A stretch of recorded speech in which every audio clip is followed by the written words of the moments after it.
بسم اللہ الرحمن الرحیم۔ السلام علیکم ورحمۃ اللہ وبرکاتہ۔ میں ہوں عبدالقدوس لاہور سے، اور اس وقت آپ دیکھ رہے ہیں وائس آف ہادی۔ الحمدللہ بہت ساری معلوماتی ویڈیوز آپ تک مہیا کرتے رہتے ہیں۔ آج دوران سفر منسیرہ کے مقام پر ایک سیب کے باغ میں جانا ہوا، تو سوچا کیوں نہ اس باغ کے متعلق اور اس کی ویڈیوز آپ تک پہنچائی جائیں۔ وہ باغ سیب کا، سیب اللہ رب العزت کی بہت ساری نعمتوں میں سے ایک پھل جو ہے وہ سیب بھی ہے۔ سیب کو انسان کے لیے اگر قدرت کا انمول تحفہ کہا جائے تو بے جانا ہوگا۔ آپ نے وہ کہاوت تو سنی ہوگی، روزانہ ایک سیب کھانے کی عادت ڈاکٹر کو دور رکھتی ہے۔ اس کہاوت کو سائنس بھی کافی حد تک مان چکی ہے۔ سیب ایک جادوئی پھل ہے جس کے اندر فائبر موجود ہے۔ سیب میں پائے جانے والے دیگر غذائی اجزاء میں copper, vitamin B1، vitamin B2، vitamin B6، vitamin A، C اور پوٹاشیم شامل ہیں۔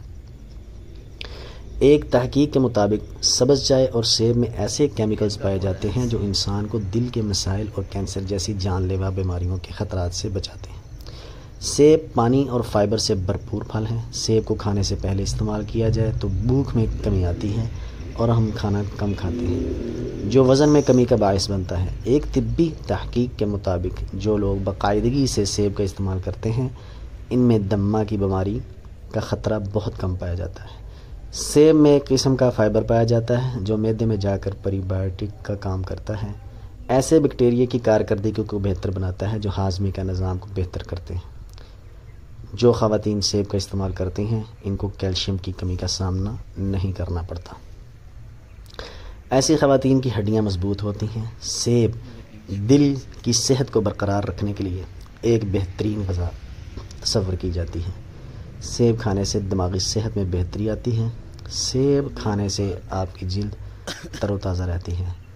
سیب کھانے سے ٹائپ 2 شوگر ہونے کا خطرہ کم ہو جاتا ہے۔ سیب کے باغات مختلف پاکستان کے علاقوں میں موجود ہیں، اور سیب کو اتارنے کے بعد بعض لوگ اس کو سٹور کرتے ہیں اور پورا سال اس کو استعمال کرتے ہیں۔ اس وقت جو مناظر آپ دیکھ رہے ہیں یہ سیب کے باغات میں سے ٹپکے ہوئے سیب ہیں۔ ٹپکے سے مراد وہ سیب جو درخت سے خود نیچے گر جاتے ہیں، پک کر یا کچے ہی۔ تو محترم ناظرین، مختلف ویڈیوز آپ کے پاس لاتے رہتے ہیں۔ نئی آنے والی ویڈیو کے ساتھ اجازت دیجیے۔ السلام علیکم۔